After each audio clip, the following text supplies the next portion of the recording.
everybody. Welcome back to As It Goes. We're all just figuring it out as it goes, and conversations help us along the way. So hopefully today's conversation and topic will be as helpful to you as it is to me. Middle of the week podcast. Normally we drop new episodes every Monday. But in the theme of today's episode, getting out of the funk, we're in the middle of the week. Wasn't planning on sharing a podcast this week because I've kind of been in a funk. And yeah, we're gonna just talk about what's been going on for me and some things I've learned about how I get in and out of funks and how I use my awareness and my practices for my well-being to help me in these times. And it's my hope that this can serve as an anecdote for you, for everybody listening, that if you're currently in a funk, or if you tend to get in funks, as I think we all do, right? Life is waves and we're kind of just surfing them, and sometimes we're up and sometimes we're down. And we can figure out when we're down, when we're in a funk, what's contributing to us being there, and what can we do to move back on an upward trajectory. So let's get right into it, shall we?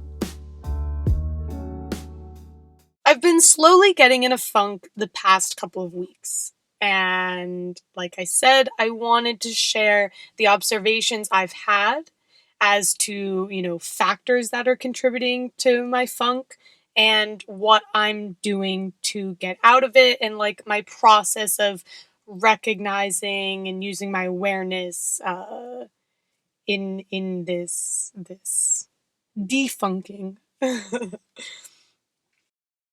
When I'm in a funk, first of all, I've learned, or I interpret it as my body's way of communicating to me through these feelings, through this state of offness, that something's off. And I've got to determine what it is, what's contributing to it, and adjust accordingly.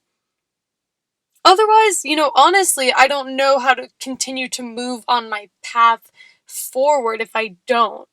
Because in the past, when I've gotten in funks, I've had so much stimulation, so many distractions around me that I could use them to temporarily alleviate or distract myself from the discomfort. But obviously, it didn't do anything but keep me in that place, keep me in that state of being, even if I was temporarily getting out of it.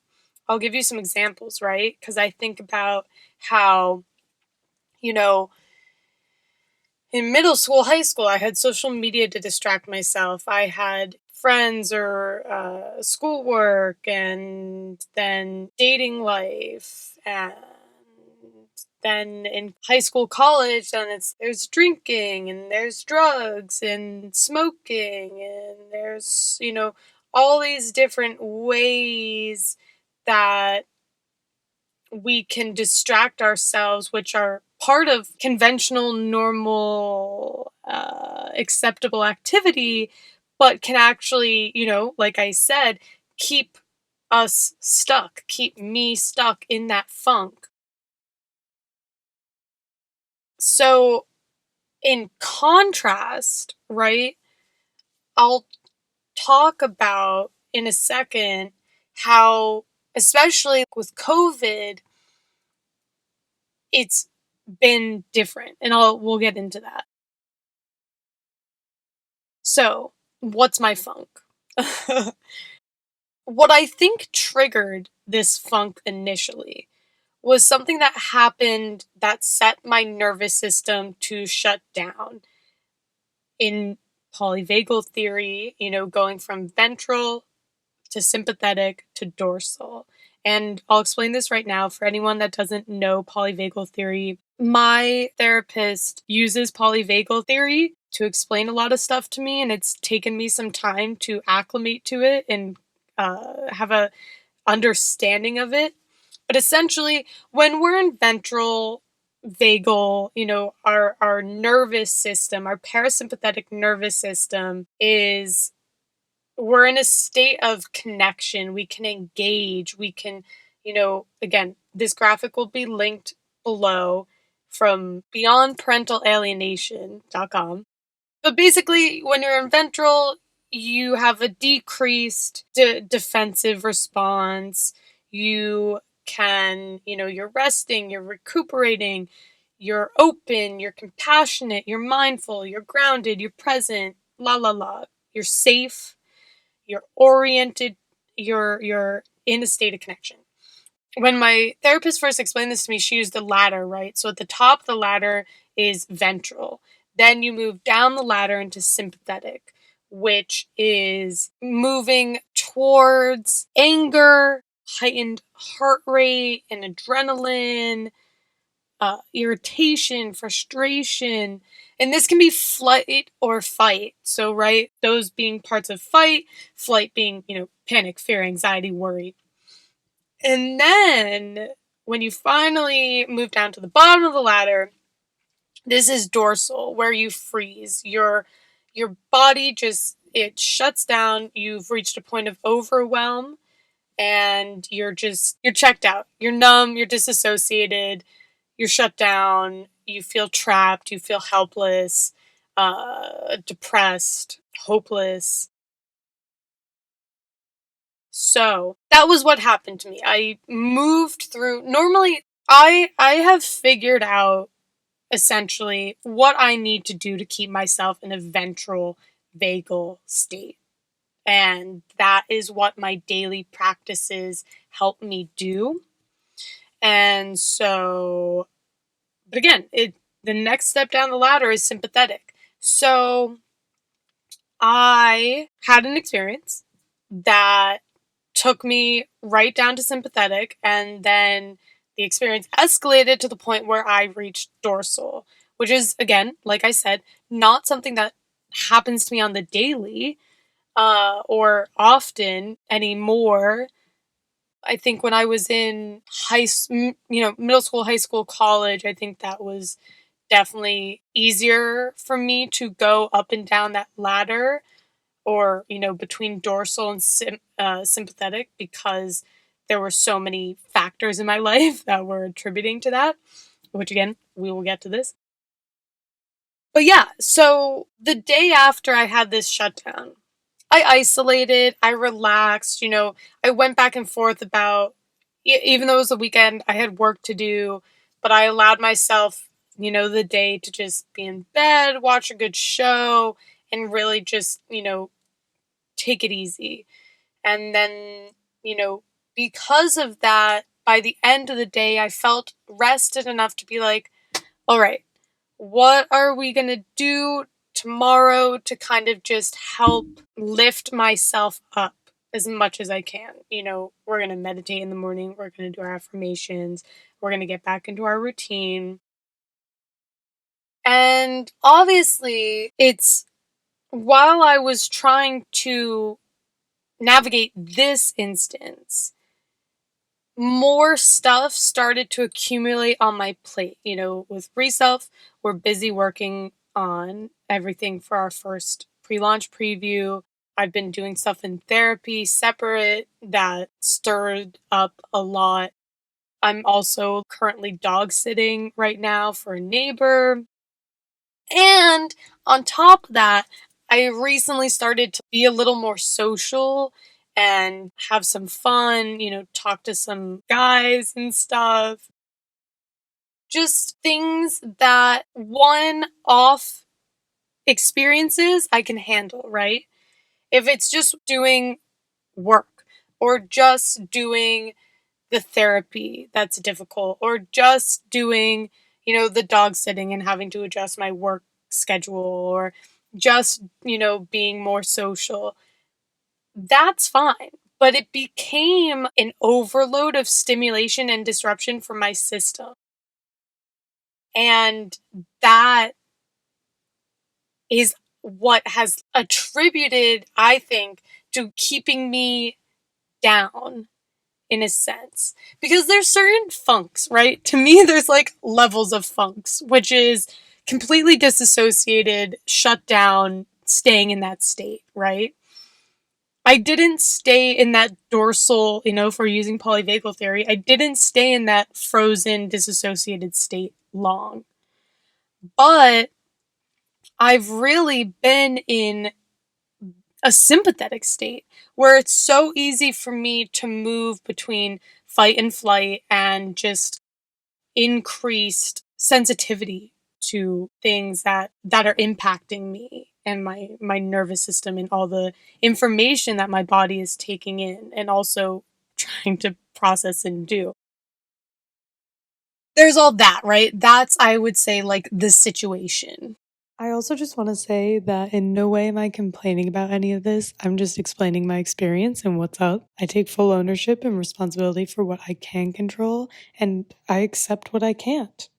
And that's my breakdown of the situation, right? I've already used my awareness and my reflection and everything to think about what is going on here that's contributing in some form. My routine has dissipated. In the mornings, I'm not doing my meditation, nor have I been saying my affirmations, which is something I do every day immediately right when I wake up, because that really helps me get into that ventral state.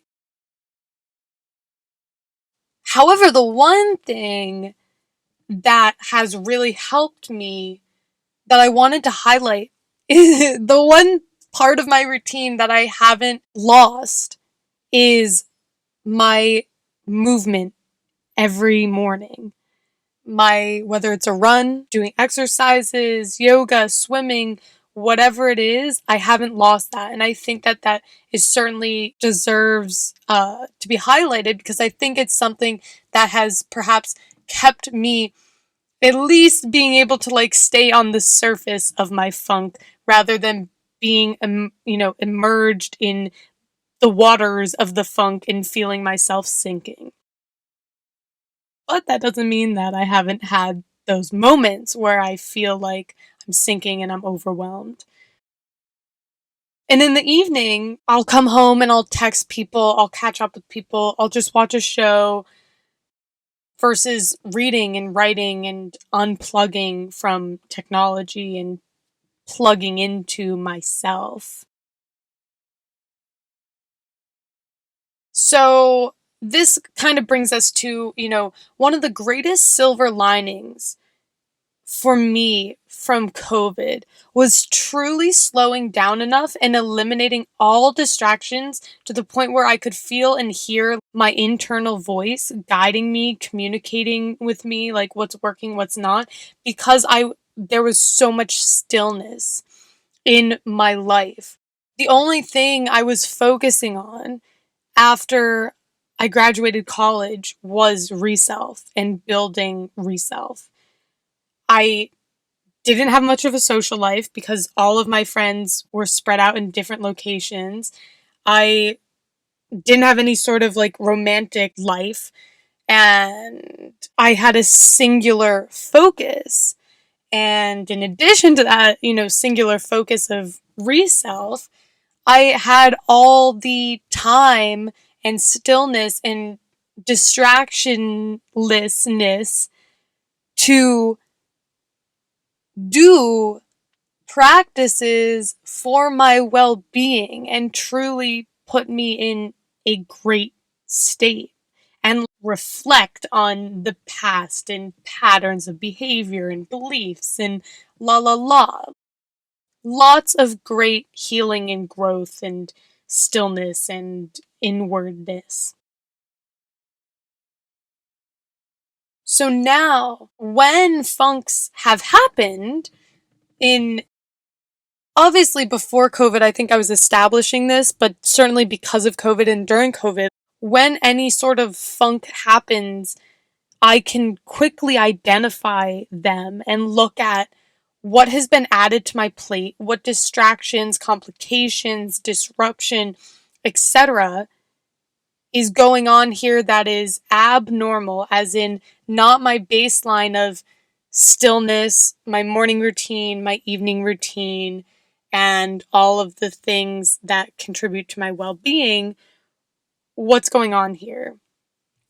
And work backwards from there to recenter and rebalance and find peace. And sometimes, right, new things come onto our plate and we have to find a new center, a new balance, a new peace with what has entered our life. But at the same time, and this is something I've been, like having conversations with myself about, is there's certain things I don't need to put on my plate right now. And it doesn't make sense. And I have complete control over that, 100%.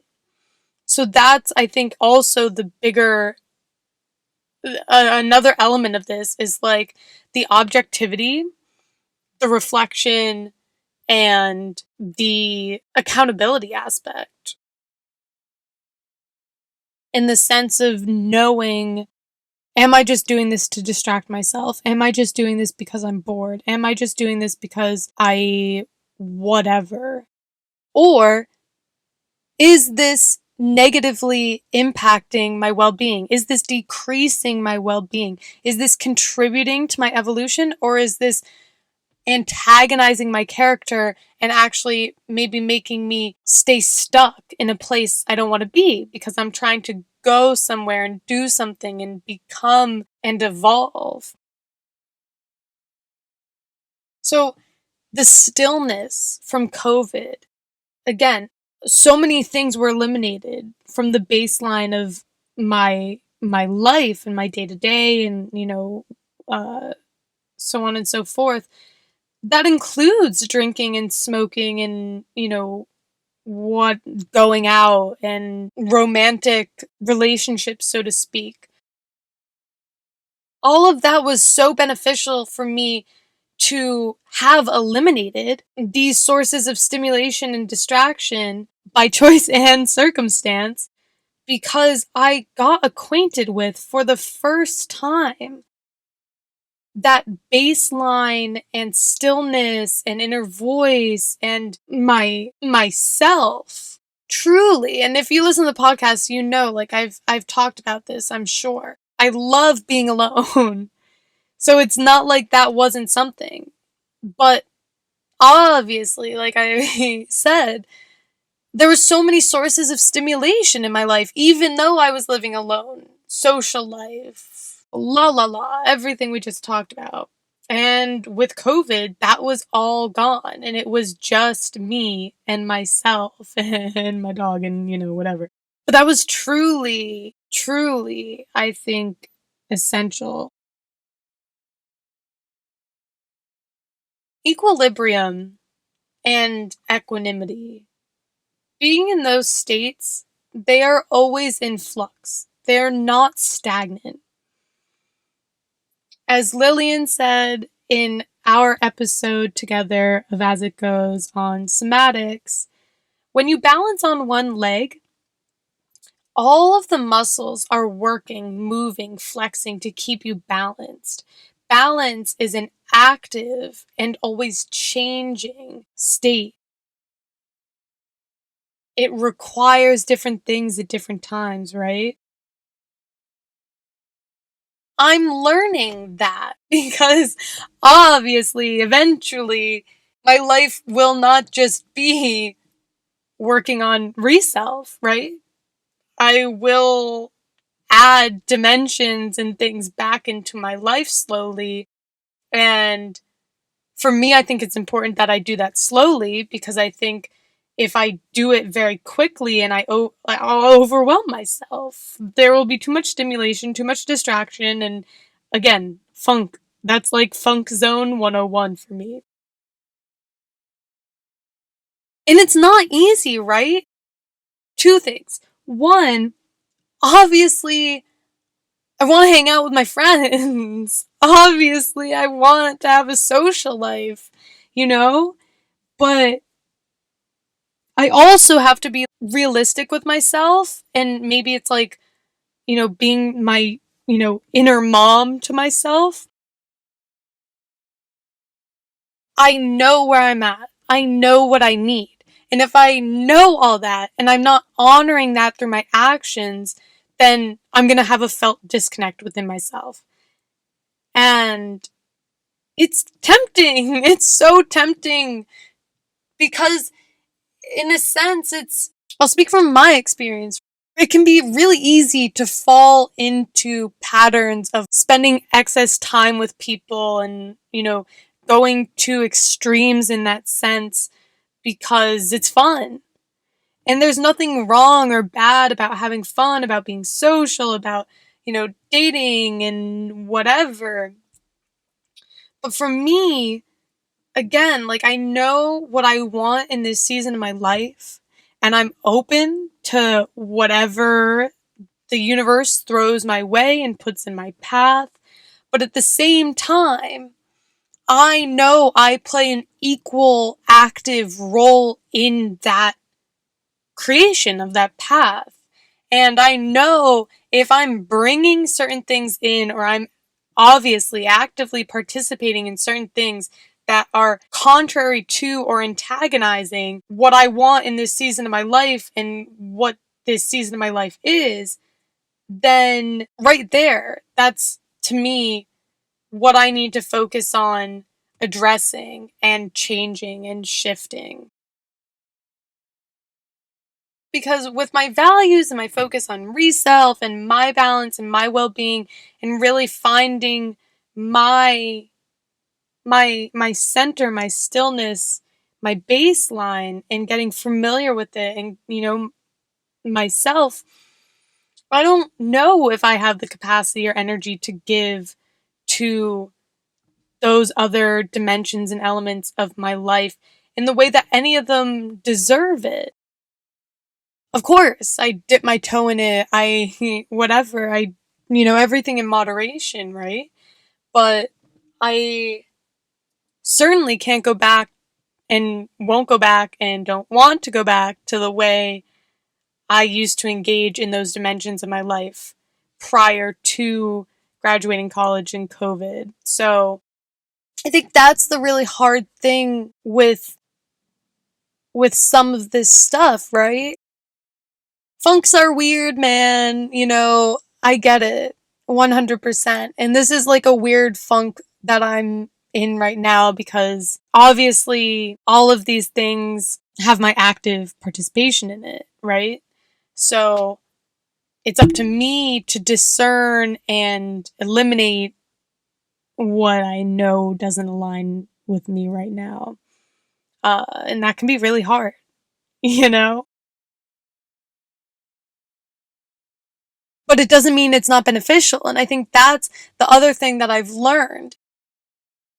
It can be really fun to, for example, it can be really fun to go out and socialize and see your friends all the time and flirt with people and all that, fun stuff. But does it truly align with where I want to be at or where I want to go or what I want to put my energy in? That's the first thing. And then it's as soon I've realized this, especially with figuring out how to pull myself out of funks. As soon as you bite the bullet and do the hard thing, which is like, okay, Lydia, like, let's stop this. Let's try to eliminate this. Let's cut this out. As soon as that's done and as soon as I return back to my practices, my hobbies, what I do to give myself joy and fulfillment and all those good things, it's fine after. And it's better than fine. I'm more centered, I'm more connected with myself, I'm on my path, going forth, prospering, you know? So that's also my 2 cents on an example like that, where it's like it can be a double-edged sword. Sure, you're having fun, but what is it also really doing to you on the inside? What is it antagonizing? What is it a detriment to? So here's the thing. Part of me, because for me, the social thing is really not anything, that's really not anything. So that's something that I just have to chill with on my end. That's all me. I did that and I can stop that. No problem. And like I can have compassion for myself in the sense that, and I think that's really important too. So I think that's a great example of having compassion for yourself. Like I said, my friends are all spread out. Obviously, when I get the chance, like I want to see my friends, I want to be with my friends, I want to visit my friends. COVID is also receding and vaccines and everything. So it puts that dimension back on the table. And it's really easy to like dive right into it. But and so I can have compassion for myself in that sense. But I also have to, be disciplined where I need to be disciplined. And there's nothing wrong with that. The whole routine dissipating because of, adding this dog sitting onto my schedule, and part of me was just thinking, suck it up, deal with it, get back to the routine when dog sitting is over, continue, not meditating, not saying your affirmations, not using your evenings to wind down, but, watching shows, texting people, la la la. Doing what's not my my normal routine. And the other part of me, which I'm going to listen to, says adjust, be flexible, and start today. And that's what I really want to highlight, because I was going with the first part for the past few days. And it's, to me, completely blunt, and this is right against myself. I'm calling myself out. Like, it's an excuse, I'm just perpetuating actions that I know is antagonizing where I want to be and what I want to focus on, and at the same time detracting from my well-being. And so I have to calm myself on that in a compassionate and objective way and just be like, look, like, this is what we're going for, and this is not getting you there, and this is not contributing to it, and you want to create space for what does contribute to that. So, today I wanted to record this episode because I wanted to share this thing that's happening to me in real time and share what I'm doing about it. Today I've made sure to slow down and take extra special care of myself. I'm doing what I need to do.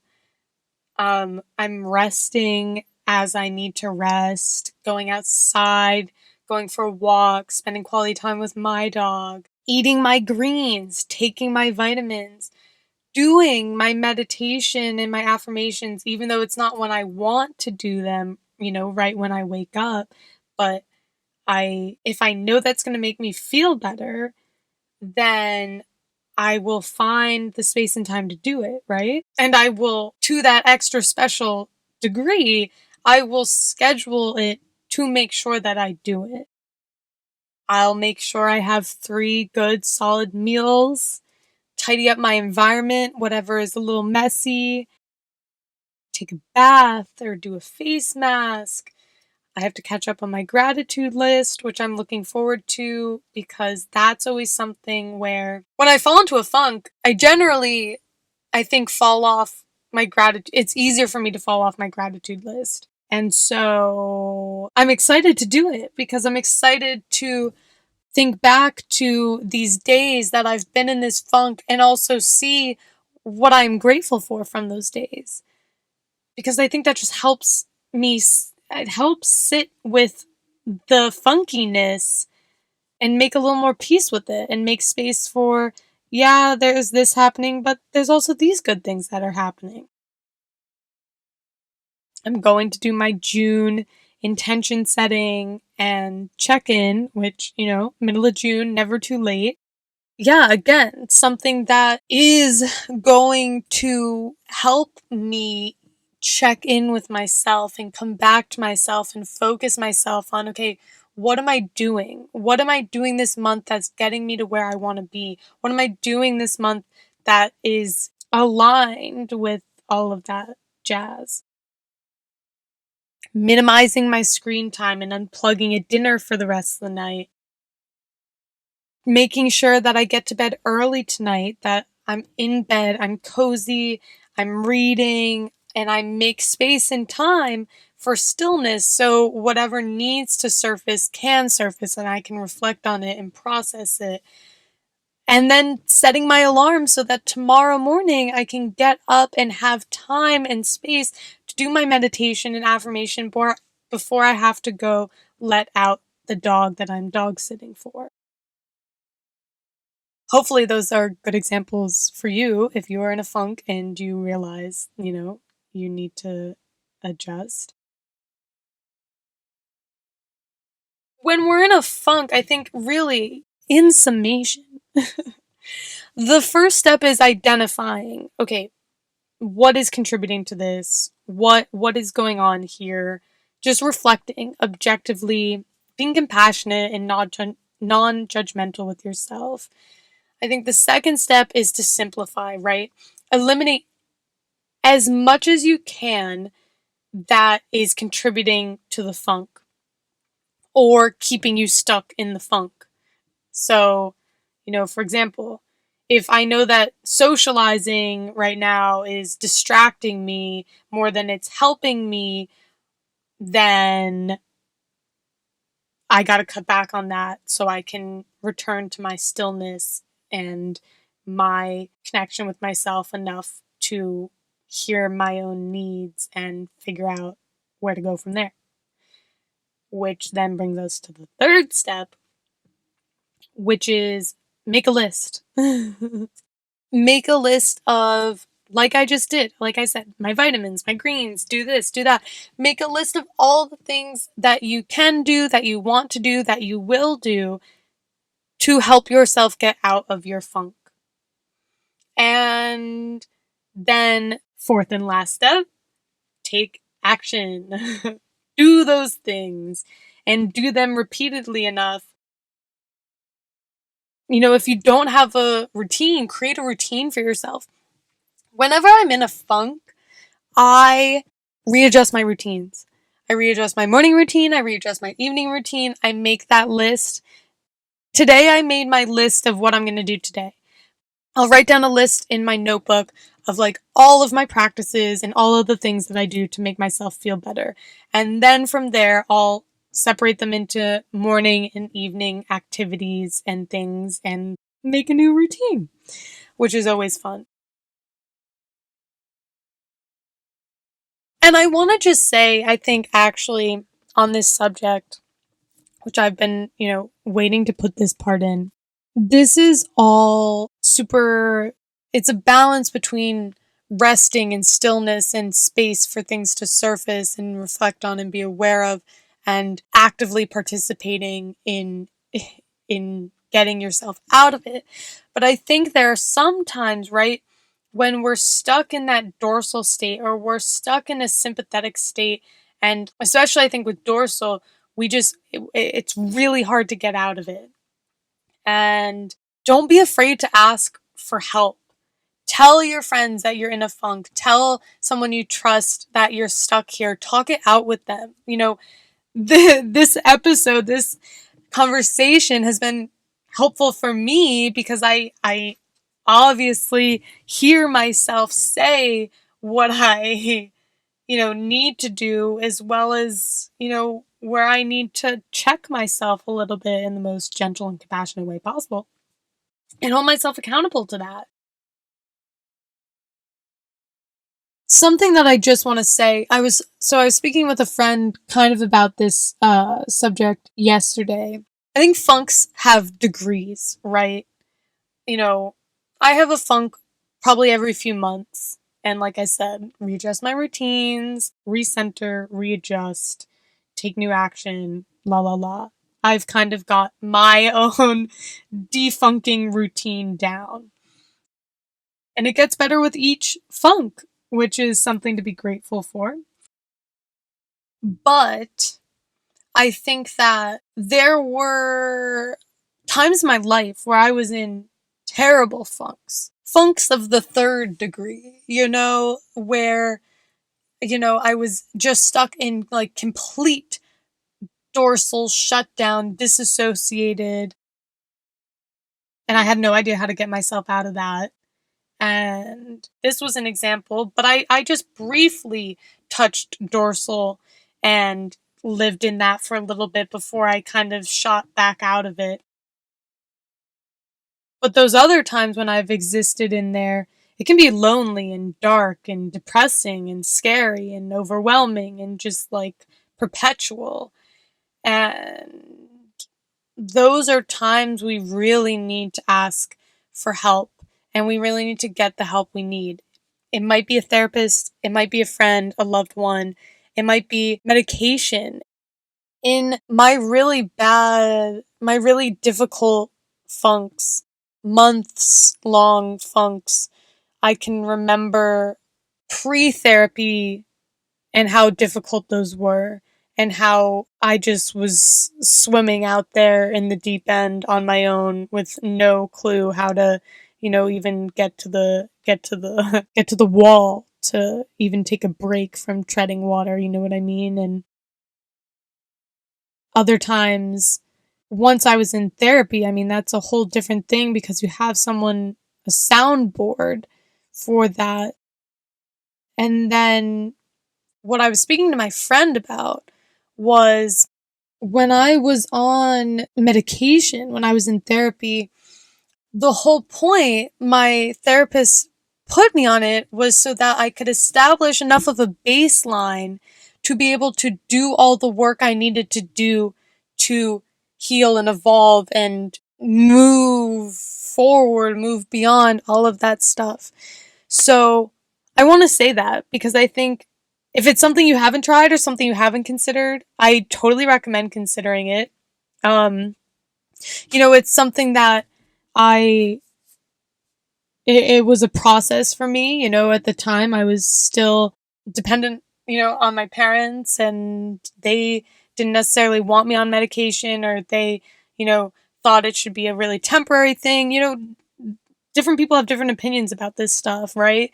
And I think that the most important thing is that you do what you need to do to get yourself at that place where you can not only handle everything in your life, but you can begin to take an active role in shaping your life and doing all that healing and releasing and establishing your baseline of well-being, whatever that is for you. Because what I was talking about with my friend is, she's in a place where she's kind of started to find her baseline between therapy and medication and creating a safe, calm environment for herself so that she can do the work in therapy to be able to then help herself in those moments. And that was kind of what we were also talking about. She was commenting on how I, Lydia, have reached a place in my life where after doing that work, after being on the medication and now being off of it, I have established everything I know I need and continue to take in and invite new practices for my well-being, for my continual healing, my continual evolution, my continual releasing and evolving and all of that stuff. So be patient with yourself and get whatever it is you need to help yourself, because that's the most important thing. Because otherwise it can feel like you're always in a funk or you're always getting in funks. And sometimes there's just too much heaviness in our emotional body, in our energetic body, in our psyche, in our hearts, to be able to move forward in lightness without heaviness, in healing and evolving and being well. So yeah. That's my 2 cents on that. I want to just add, in conclusion, as I've sat with this conversation and spoken to a friend about it yesterday, and, as I sit here and edit the episode and listen to what I'm saying, there's a few things that I've kind of distilled from this that I want to highlight. One of which was how it's really about discerning and being honest with yourself. Is what I'm doing elevating my well-being or detracting from it, whatever the situation is? Because at the end of the day, I look at the funk I'm in right now and the different situations and triggers I've experienced over the past few weeks and see them all as an opportunity to transform old patterns and beliefs and wounds and learn from them and then make them a part of myself as I heal and evolve. I have to face them and learn what they have on offer to teach me, even if I want to avoid them or part of me wants to perpetuate something I'm doing for momentary gratification. Because in confronting them and seeking delayed gratification, I know that will take me to where I want to be in all dimensions of my life. And that's what matters to me. I'm dedicated to not perpetuating old patterns, to not playing out childhood wounds anymore in my relationships. I am dedicated to evolving, to healing, to showing up fully and authentically in each and every situation so that I can connect deeply and genuinely and meaningfully with all that I cross paths with and be a light in the world. Anything that doesn't align with that is an opportunity for me to learn, heal, and evolve. Because I know by doing the work within, I radiate that energy throughout my entire experience and path. And that is how we contribute to healing and evolving humanity at the most important level, one person at a time. So it's my job to be disciplined with myself, with my focus, with my energy when I need to be, and to be loose when I need to be. I've quoted this saying from Buddha before. Life is like the harp string. If it's strung too tight, it won't play. If it is too loose, it hangs. The tension that produces the beautiful sound lies in the middle. So today I'm asking myself, what has this funk revealed to me to cleanse and to release? What old patterns have surfaced? What will bring more lightness into my experience? Where is my focus in this season of my life? What do I need to do to choose myself and my well-being? In any case, we have to be gentle with ourselves and be patient, because it takes time, right? And it takes courage.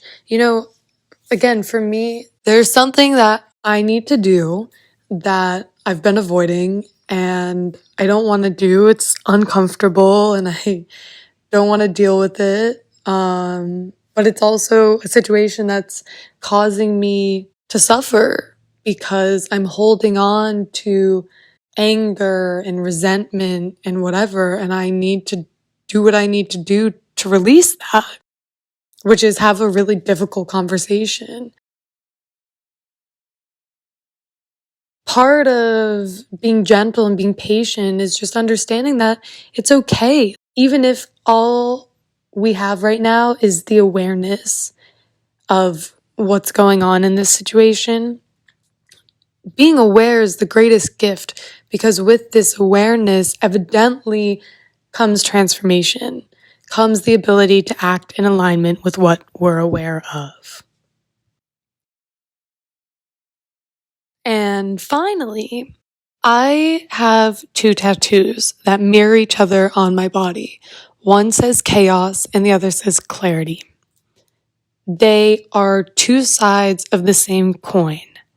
Out of chaos, there is clarity, and out of clarity, there manifests chaos. The universe, life, everything fluctuates between these 2 entities, chaos and clarity. That is what I wanted to remind myself of today. That's what I want to remind you of today. Because again, at the end of the day, if I'm not going to do any of this for myself, who will? If I'm not going to take that ownership and responsibility and, genuine, authentic action in alignment with what I know, who will? Life is too short. Life is too precious. Life is too incredible to not follow our own truth and our own path. No one can do this for me but me. And that's an incredibly empowering thing to accept and begin to embody and take ownership of. Beyond ourselves, I don't want to perpetuate old patterns and behaviors that are going to hurt others, even if unintentionally. We can always put everything in perspective and eventually land on a perspective that gets us to some sort of place like this. I hope that this was helpful. I feel really elevated by this conversation, and even though I'm not necessarily out of my funk right now, this feels like a great step in getting out of it. That's all you need. That's all we need is one strong step forward, and then it's just step after step after step after step, taking action in that direction of being well, defunking, and all that jazz. I'm glad that we could talk today. It's a surprise for me as much as it is for you, and I really enjoyed it. Thank you for hanging out with me and chatting with me. Make sure you're subscribed to the podcast. If you like the podcast, go write a review on Apple Podcasts, rate the podcast. You know that. Make sure that you're signed up for the Reself waitlist. All that stuff is in the description, as well as follows on Instagram, Pinterest, Tumblr, whatever floats your boat. And have a beautiful week. Bye, everybody.